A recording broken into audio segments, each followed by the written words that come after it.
Living abroad has taught me one thing. It's to appreciate the unexpected. Give me your attention, baby. Hi, my name is Maria Yamaguchi, and welcome to my life. So, part 1. My life before university. 18 years of uncertainty and being a global nomad. I was born in Melbourne, Australia. I was there till I was 5, and then I moved to Japan. I attended a local public elementary school, so that's when I learned the basics for Japanese. At the age of 8, I moved to London, UK, and I had to relearn English all over again. A year later, at the age of 9, I moved to Poland, and then I was there for 6 years. And then at the age of 15, I moved to Thailand, and that's where I graduated high school. And now, I'm in Canada. Now, part 2. Deciding the university. An inevitable crossroads every high schooler goes through. I knew I wanted to go to an English-speaking institution, and after doing my research, I found out that Canadian universities had the cheapest tuition for an international student. Going to schools in the UK, Australia, or the States would have been way too expensive for me. Now, my dad, on the other hand, really wanted me to go back to Japan and attend a Japanese university. So I applied to both Japanese and Canadian universities, but I really was not excited to go back to Japan. I knew that stereotypically Japanese university students didn't really study and weren't very enthusiastic about learning. I, on the other hand, wanted to be surrounded by those who were like me, who wanted to learn, who were very enthusiastic about their studies. But mind you, as you can see in the picture, I did end up going back to Japan for a year on exchange. And so I defied my dad and came to Queen's. Part 3. Queen's. I love Queen's. It's consisted of 16,000 students. It's a medium-sized school. It's in a small town called Kingston, and everybody lives close to campus, and so it creates a very close-knit community with a lot of school spirit. The sweater is way too hot. Anyway, so this is what is known as a TAM. Every first-year Queen's student gets one. It's one of the many traditions that Queen's has. At Queen's University, I'm majoring in global development, so a lot of my classes are global development related. I find it interesting because you get to learn how the world develops in a political, economical, and social sense. I especially like it because not only it relates to my international background, but my classes illustrate how complex the world is. Now, let me take you through how my everyday routine looks like. Hi, welcome to Queen's. Queen's has a beautiful campus. A lot of the buildings are made from local limestones, and this beautiful campus was definitely a deciding factor when applying for universities. Now, I'll take you to the Global Development Department.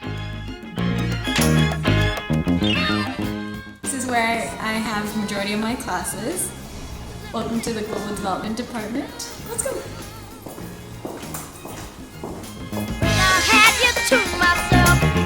My 4th year global development classes are consisted of lectures like this, where the professor gives a lecture and students are encouraged to participate. I also have tutorials like this, where there are 15 to 20 students who discuss and question what was taught in the lecture with their TAs, or teaching assistants. I like tutorials because it gives me an opportunity to not only voice my opinion and questions, but I get to engage with other students as well. I have made amazing friends in my program who have helped me grow throughout my years here at Queen's. And in my classes, there are so many bright individuals who constantly encourage me to pursue my studies. I'm always learning something new, whether that's through comments made by others in my tutorials and classes, or even questioning my own beliefs. As you can see here, I am thinking very hard about something.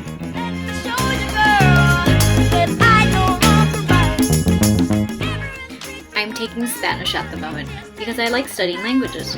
Whenever I travel, it's always beneficial to know the language and to be able to communicate.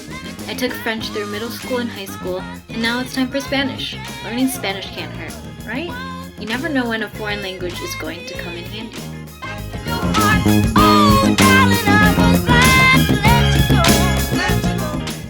It is also important, though, to pursue your extracurriculars. And for me, that's fashion. I'm about to go meet with one of the designers. So at Queen's, I'm involved in the student-run fashion show. I'm in charge of selecting and managing the student designers throughout the year.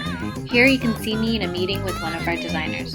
I love being involved in the fashion show because not only am I passionate about fashion, but I've met some of my closest friends through what I love doing. I've realized that you tend to meet people that you get along with if you pursue what you like doing.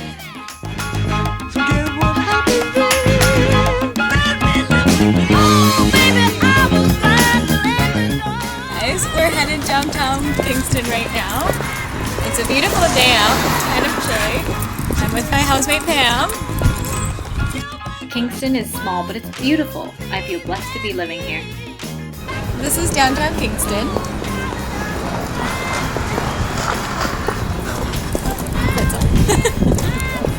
I also catch up with my friend every week and we go to a yoga class together.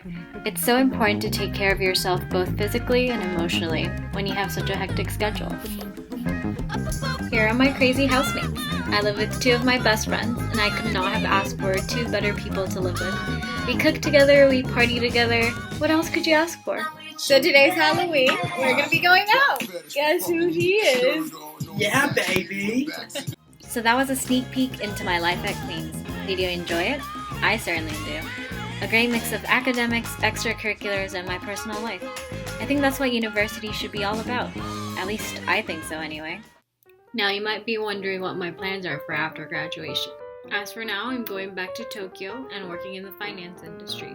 The opportunity to work in the finance industry opened up kind of unexpectedly. It's not something I envisioned myself doing growing up. But as I said, living abroad has taught me to appreciate the unexpected. The truth is, you never know what's going to happen.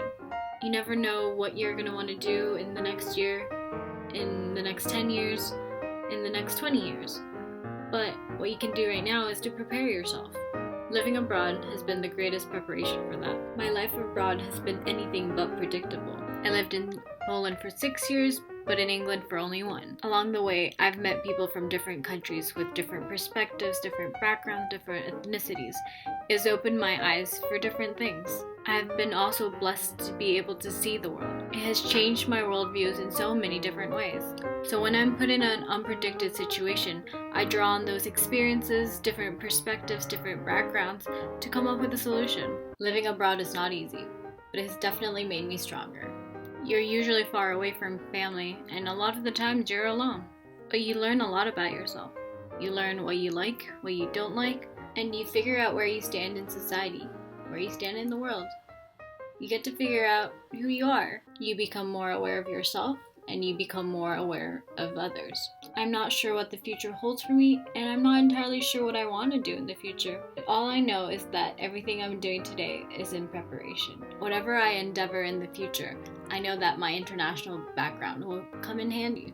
In a globalized world like today, I think it is not only useful, but important to have an international knowledge, background, and experience. So, thanks for tuning into my life, and I hope that you were able to get some insight regarding my experiences and my life abroad. I can't imagine my life, I can't imagine myself without having the experience of living abroad. So I hope that maybe in the future you get a chance to visit, go to school, or maybe even live abroad. You'll be able to prepare yourself for the future to the greatest extent and prepare for the unexpected.